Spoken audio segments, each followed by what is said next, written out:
आप सबका हार्दिक अभिनंदन करते हैं। हम आप सबका स्वागत करते हैं। समस्तीपुर से कई लोग जुड़े हैं। गीतिका दीदी, बरियार आंटी, पास्टर मोहन पॉल, खुशबू जी और भी कई लोग हैं। आप सबका जो समस्तीपुर की कलीसिया से हैं, आप सबका स्वागत है। और अपना जो पटना की कलीसिया है, यहाँ से भी जितने लोग जुड़े हैं, एक बार फिर से हम आपका स्वागत करते हैं, आपका अभिनंदन करते हैं। परमेश्वर आप सबों को आशीष दे। और कुछ दिनों के बाद भाई समीर भी ऑनलाइन हुए हैं। भाई समीर का भी स्वागत है। सो आइए, इस समय हम लोग ज्यादा समय नहीं लेते हुए हम लोग डायरेक्ट परमेश्वर के वचन को सीखेंगे। और इसके लिए मैं स्क्रीन शेयर करने जा रहा हूं। आप अपने स्क्रीन को ध्यान से देखिएगा। अगर नोट्स बनाना चाहते हैं तो नोट्स बनाइएगा और परमेश्वर के वचन का हम लोग मिलकर 10, 15, 20 मिनट जो भी समय है हम लोग मिलकर अध्ययन करेंगे। और आज का जो टॉपिक है ना, पिछले दिनों हम लोग यीशु मसीह के बारे में सीखे रहे थे और क्वाइट टाइम के बारे में हमने सीखा और साथ ही साथ ना परमेश्वर के बारे में भी हम लोगों ने सीखा। लेकिन इस बार जो है हम लोग नया जो टॉपिक है हमारा वो है पवित्र आत्मा, है ना। पवित्र आत्मा जो कि बहुत ही इम्पोर्टेंट है। पवित्र आत्मा को जानना, समझना, पवित्र आत्मा के बारे में सीखना। इसीलिए मैं चाहूंगा कि आप लोग इस टॉपिक को बहुत ही गंभीरता से लीजिएगा और मिलकर सीखिएगा और पवित्र आत्मा को और भी ज्यादा समझने की कोशिश कीजिएगा। तो इस बार जो हमारा टॉपिक है वो है पवित्र आत्मा। तो आइए हम आपको अपना स्क्रीन शेयर करने जा रहे हैं। आप लोग स्क्रीन को देखिएगा, समझिएगा। हर कोई बाइबल लेकर बैठिएगा। अगर नहीं तो बाद में भी इस नोट्स को मैं ग्रुप में डालता हूं, आप देखिएगा और स्टडी कीजिएगा परमेश्वर के वचन को खोलकर। सो आइए हम सब आज का जो स्टडी है वो शुरू करेंगे पवित्र आत्मा के ऊपर।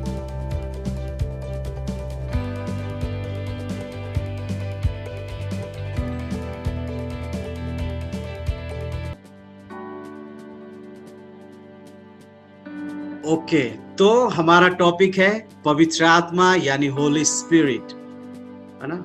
पवित्र आत्मा के बारे में हम लोग सीखेंगे।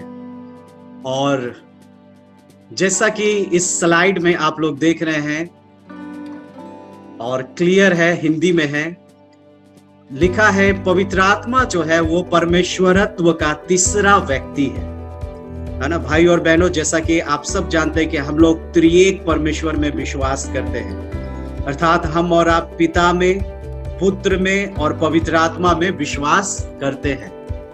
और ये जो त्रिएक परमेश्वर है इसका एक अलग डॉक्ट्रीन है, एक अलग सिद्धांत है। तो आज हम त्रिएक परमेश्वर टॉपिक के ऊपर तो बात नहीं करेंगे, पर हम आपको बताना चाहते हैं कि हम और आप जो त्रिएक परमेश्वर में विश्वास करते हैं, पवित्र आत्मा उसी त्रिएक परमेश्वर का एक व्यक्तित्व है। यहाँ डायग्राम में आप देख रहे हैं परमेश्वर पिता है, परमेश्वर पवित्र आत्मा है, परमेश्वर पुत्र है।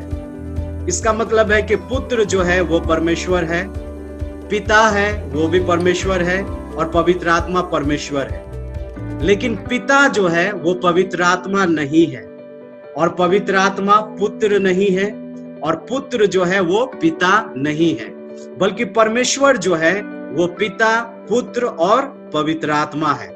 तो हमने पिता के बारे में यानी परमेश्वर के बारे में सीखा, हमने पुत्र के बारे में यानी यीशु मसीह के बारे में सीखा, और आज हम लोग इसी त्रिएक परमेश्वर का जो तीसरा व्यक्तित्व है पवित्र आत्मा, उसके बारे में हम लोग आज सीखेंगे, बात करेंगे।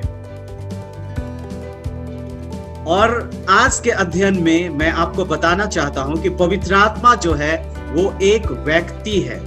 जिस तरह से परमेश्वर, जिस तरह से यीशु मसीह एक व्यक्ति बनकर इस संसार में आया, उसके पास एक पर्सनालिटी, एक व्यक्तित्व है, परमेश्वर के पास भी और यीशु मसीह के पास भी, वैसे ही पवित्र आत्मा भी एक व्यक्ति है। परमेश्वर के समान या यीशु मसीह के समान पवित्र आत्मा में भी पर्सनालिटी है, पवित्र आत्मा भी एक व्यक्ति के समान है। और पवित्र आत्मा एक व्यक्ति है या एक व्यक्ति के समान है, ये कहने का आधार क्या है? हम पवित्र आत्मा को एक व्यक्ति क्यों कहेंगे? पवित्र आत्मा एक व्यक्ति क्यों है? बाइबल इसके बारे में क्या प्रमाण देती है? या बाइबल के किन बातों से पता चलता है कि पवित्र आत्मा भी क्या है? एक पर्सन है, एक व्यक्ति है। तो सबसे पहली जो बात है वो है इच्छा शक्ति, यानी कि विल पावर, है ना। जिस तरीके से परमेश्वर के पास अपनी इच्छा शक्ति है, जिस तरीके से यीशु मसीह के पास इच्छा शक्ति है, और परमेश्वर ने इंसान को यानी हमको और आपको भी अपने स्वरूप में सृजा रचा बनाया, और हमारे और आपके पास भी क्या है, इच्छा शक्ति है। उसी तरीके से पवित्र आत्मा के पास भी विल पावर है मेरे भाई और बहनों। पवित्र आत्मा भी एक व्यक्ति के समान निर्णय कर सकता है, पवित्र आत्मा भी एक व्यक्ति के समान चुनाव कर सकता है, पवित्र आत्मा भी एक व्यक्ति के समान जांच परख कर सकता है, वो शिक्षा दे सकता है, अपना प्रेम प्रदर्शन कर सकता है, और पवित्र आत्मा भी प्रार्थना कर सकता है, और प्रार्थना के साथ साथ पवित्र आत्मा जो है वो योजना भी बना सकता है। अगर आप पहला कुरिन्थियों 12:11, नेहमाया उसका 9:20, यूहन्ना 15:16-26, रोमियो 8:26 और पहला कुलुस्सियों 12:11 पढ़ेंगे। आप बाद में पढ़िएगा, है ना। इस नोट्स को जब हम ग्रुप में डालेंगे आप जरूर पढ़िएगा और पवित्र आत्मा के इच्छा शक्ति के बारे में जानने की कोशिश कीजिएगा। हम पवित्र आत्मा को पर्सन या व्यक्ति इसलिए बोल रहे हैं क्योंकि एक व्यक्ति के समान एक पर्सन में जिस तरीके से इच्छा शक्ति होती है, वैसे ही पवित्र आत्मा के पास भी अपनी इच्छा शक्ति है। और यहाँ पे लिखा है, ये सब प्रभावशाली कार्य वही एक आत्मा करवाता है और जिसे जो चाहता है बांट देता है। और बाकी रेफरेंस को जब आप पढ़ेंगे तो आप पाएंगे पवित्र आत्मा के पास हमारे और आपके समान, परमेश्वर के समान और यीशु मसीह के समान, एक व्यक्ति के समान, एक पर्सन के समान उसके पास इच्छा शक्ति यानी विल पावर है। इसलिए हम पवित्र आत्मा को एक पर्सन के रूप में जानते हैं, एक व्यक्ति के रूप में जानते हैं। दूसरी जो बात है, पवित्र आत्मा के पास भी विजडम है, बुद्धि है। पवित्र आत्मा अच्छा भला सोच सकता है, विचार कर सकता है। पवित्र आत्मा के पास समझ है, पवित्र आत्मा विवेकशील है, पवित्र आत्मा हमको और आपको सुझाव भी देता है। तो ये बात प्रमाणित करते हैं कि पवित्र आत्मा एक व्यक्ति के समान है, एक पर्सन है, और ये बात सिद्ध करता है पवित्र आत्मा का एक व्यक्ति के रूप में होने का। नहम्या 9:20 में लिखा है, तूने उन्हें समझाने के लिए अपने आत्मा को जो भला है दिया है। यानी परमेश्वर ने समझाने के लिए आत्मा की नियुक्ति की है, आत्मा को भेजा है, आत्मा को दिया है। यानी आत्मा समझा सकता है, आत्मा को भला क्या है बुरा क्या है पता है, वो सुझाव दे सकता है, वो बुद्धि और विजडम से भरा हुआ है भाई और बहनों, जो प्रमाणित करता है कि पवित्र आत्मा एक व्यक्ति के समान है। अगर हम लोग आगे बढ़ेंगे तो पाएंगे पवित्र आत्मा जो है उसके पास ज्ञान है, नॉलेज, है ना। पवित्र आत्मा को भूतकाल, वर्तमान काल और भविष्य काल के बारे में जानकारी है। पवित्र आत्मा हर किसी के आचार विचार व्यवहार को जानता है। पवित्र आत्मा आपके ऊपर नजर रखता है और हर बातों को वो क्या करता है, जानता है मेरे भाई और बहनों, जिसके कारण से आप कह सकते हैं कि पवित्र आत्मा एक पर्सन है, एक व्यक्ति के समान है। और आगे मैं आपको कहना चाहता हूं मेरे भाई और बहनों, जैसा कि पहला कुरिन्थियों 2:10-12 पदों को पढ़ेंगे तो लिखा है, मनुष्यों में से कौन किसी मनुष्य की बातें जानता है, केवल मनुष्य की आत्मा जो उसमें है, वैसे ही परमेश्वर की बातें भी कोई नहीं जानता, केवल परमेश्वर की आत्मा, है ना। परमेश्वर की आत्मा, पवित्र आत्मा, हमारी और आपकी आत्मा जो नॉलेज, बुद्धि, ज्ञान और समझ से भरा हुआ है, वो इस बात की ओर इशारा करता है कि पवित्र आत्मा एक व्यक्ति है, पवित्र आत्मा एक पर्सन है, पवित्र आत्मा के पास भी हमारे और आपके समान व्यक्तित्व है मेरे भाई और बहनों। अगर हम लोग आगे बढ़ेंगे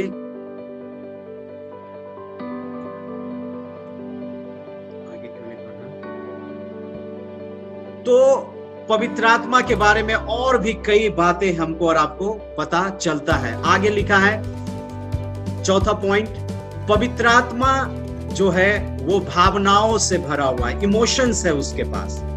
पवित्र आत्मा प्रेम प्रकट कर सकता है, प्रेम इजहार कर सकता है, वेदना प्रकट कर सकता है। पवित्र आत्मा को भी दुख पहुंचता है, पवित्र आत्मा भी नाराज हो सकता है, पवित्र आत्मा को भी सुख और खेद प्रकट करने का शक्ति, सामर्थ्य और क्षमता है मेरे भाई और बहन, है ना। पवित्र आत्मा भी इमोशंस से भरा हुआ है। जैसे हम और आप एक भावनात्मक प्राणी हैं, वैसे ही पवित्र आत्मा भी एक व्यक्ति है, एक प्राणी है, और उसके पास भी भावनाएं हैं मेरे भाई और बहन। और हम और आप जब इफिसियों 4 अध्याय 30 पद को पढ़ते हैं तो वहां पे लिखा है, परमेश्वर की आत्मा को शोकित मत करो।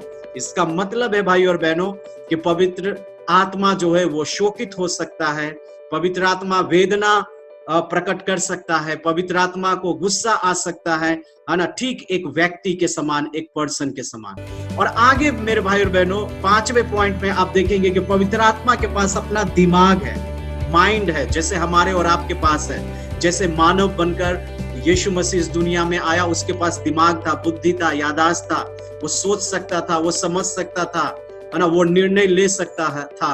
वैसे ही पवित्र आत्मा भी है मेरे भाई और बहनों। रोमियो 8:27 में लिखा है, और मनों को जांचने वाला जानता है कि आत्मा की मनसा क्या है, क्योंकि वह पवित्र लोगों के लिए परमेश्वर की इच्छा के अनुसार विनती करता है। तो और भी कई ऐसे पद हैं मेरे भाई और बहनों जो प्रमाणित करता है कि पवित्र आत्मा के पास दिमाग है, माइंड है, वो सोच सकता है, समझ सकता है, याददाश्त है और निर्णय ले सकता है। इन सारी बातों से पता चलता है कि पवित्र आत्मा जो है यूं ही एक हवा का झोंका नहीं है। पवित्र आत्मा यूं ही एक फोर्स या केवल शक्ति, एक पावर ही नहीं है, बल्कि वो एक व्यक्ति है मेरे भाई और बहनों। और उसके पास भी एक पर्सनालिटी है, एक व्यक्तित्व है। एक व्यक्तित्व के तौर पे पवित्र आत्मा के संबंध में अन्य महत्वपूर्ण बातों को जब आप स्टडी करेंगे तो आप पाएंगे पवित्र आत्मा सामर्थ्य देने वाला है, प्रेरितों का काम 1:8। पवित्र आत्मा प्रेम करने वाला है, रोमियो 15 उसका 30 पद। पवित्र आत्मा गहरी बातों को जांचने वाला है, कुरिन्थियों है ना उसका 2 अध्याय 10 पद। पवित्र आत्मा भी हमारे और आपके तरह बोल सकता है, प्रकाशित वाक्य 2:7। पवित्र आत्मा पुकार सकता है मेरे भाई और बहनों। और ये सारी बातें प्रमाणित करती है कि पवित्र आत्मा एक पर्सन है, एक व्यक्ति है। अगर आप आगे देखेंगे तो पवित्र आत्मा विनती करता है, रोमियो 8:26 में पढ़िएगा। पवित्र आत्मा गवाही भी देता है, यूहन्ना 15:26 में पढ़िएगा। पवित्र आत्मा आदेश भी देता है, प्रेरितों का काम 26:16 पढ़िएगा। पवित्र आत्मा मार्गदर्शन करता है। ये सारा कार्य काज पवित्र आत्मा का है। और इन सारी चीजों का जब अध्ययन करेंगे तो पाएंगे कि पवित्र आत्मा एक व्यक्तित्व है, एक व्यक्ति है। और पवित्र आत्मा के कई प्रकार से, है ना, आप स्टडी कर सकते हैं, अध्ययन कर सकते हैं। और हम आपको आज केवल इसी पॉइंट पे रहने देना चाहते हैं मेरे भाई और बहनों कि परमेश्वर का जो तीसरा पर्सनालिटी है, या परमेश्वर का जो तीसरा अंश है, या परमेश्वर का आप ये कह सकते हैं कि जो तीसरा परमेश्वरत्व है, पवित्र आत्मा। और ये पवित्र आत्मा क्या है? एक व्यक्ति है। और आज हमने आपको जो भी रेफरेंस दिया, आज हमने आपको जो भी पद पढ़ाया, ये सारे पद इस ओर ही इशारा करता है कि पवित्र आत्मा जो है वो एक पर्सनालिटी है, एक व्यक्तित्व है। और कल हम लोग इससे आगे अध्ययन करेंगे और देखेंगे पवित्र आत्मा का कार्य क्या है, पवित्र आत्मा का गुण और स्वभाव क्या है, पवित्र आत्मा आज के समय में क्या करती है ना, पवित्र आत्मा का कार्य पुराने नियम में क्या रहा है, पवित्र आत्मा क्यों इंपॉर्टेंट है। और सबसे महत्वपूर्ण बात हम आपको ये बताना चाहते हैं मेरे भाई और बहनों, एक समय था जब परमेश्वर इंसान से डायरेक्ट बात करता था, परमेश्वर डायरेक्ट इंसानों से के साथ में मिलता था और इंसान के साथ परमेश्वर क्या करता था? संगति रखता था। आप कह सकते थे कि वो काल परमेश्वर का काल था, वो पीरियड परमेश्वर का पीरियड था, है ना, जिस समय परमेश्वर डायरेक्ट इंसान से बात करता था। आगे जब यीशु मसीह इस दुनिया में आया तो यीशु मसीह का काल था, यानी पुत्र का काल था, पुत्र का समय था मेरे भाई और बहनों। एक समय था जब पिता का समय था, फिर पुत्र का समय आया। और यीशु मसीह के मरने के बाद, उसके जीने के बाद जब वो स्वर्ग चले गए, तो आज हम और आप पवित्र आत्मा के युग में जी रहे हैं। पुराना नियम आपके ये कह सकते हैं कि वो परमेश्वर पिता का युग था। नया नियम यानी चारों सुसमाचार वो यीशु मसीह का युग था, यानी पुत्र का। और आज के समय में हम और आप पवित्र आत्मा के युग में जी रहे हैं। और इसलिए पवित्र आत्मा को जानना, पवित्र आत्मा को समझना बहुत बहुत इंपॉर्टेंट है, बहुत ही जरूरी है मेरे भाई और बहनों। क्यों? क्योंकि आज का जो वर्तमान युग है, आज का जो वर्तमान समय है, हम और आप पवित्र आत्मा के युग में ही जी रहे हैं। इसलिए पवित्र आत्मा के साथ संगति करना, पवित्र आत्मा के साथ सहभागिता करना, पवित्र आत्मा की शक्ति और सामर्थ्य से भरना और पवित्र आत्मा के ज्ञान और वरदान से भरना बहुत ही जरूरी है प्रत्येक विश्वासियों के लिए।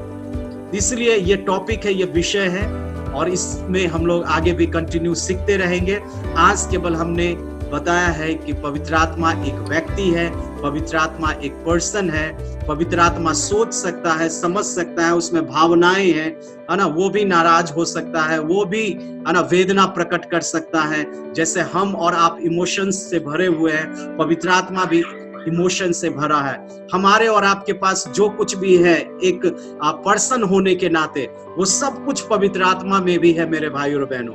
केवल एक ही फर्क है कि पवित्र आत्मा दिखाई नहीं दे रहा है, उसके पास देह नहीं है ना, वरना वो पर्सनालिटी है, वो पर्सन है और हमारे और आपके तरह संवेदनाएं हैं। वो देख सकता है, बोल सकता है, सुन सकता है और हर प्रकार के कार्य को अंजाम दे सकता है। इसलिए इन दिनों हम लोग पूरे सप्ताह भर पवित्र आत्मा के बारे में ही सीखेंगे, समझेंगे और पवित्र आत्मा के साथ संगति और सहभागिता रखेंगे। सो परमेश्वर आप सबों को आशीष देने पाए आज के इस छोटे से टॉपिक के द्वारा।